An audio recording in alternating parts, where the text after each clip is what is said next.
నీవు నిజమైన దేవుని బిడ్డవైతే, పరిశుద్ధుడవైతే, ప్రార్థనా పరుడవైతే, దేవునికి భయపడేవాడవైతే నువ్వు అడుగు పెడితే నిన్ను బట్టి దేవుడు తనను దీవిస్తాడు.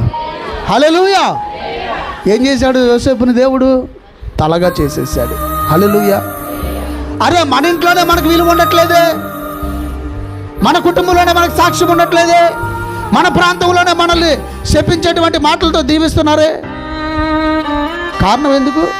దేవుని భయం లేక, నీకు ప్రార్థన జీవితం లేక, పరిశుద్ధతను కాపాడుకోక.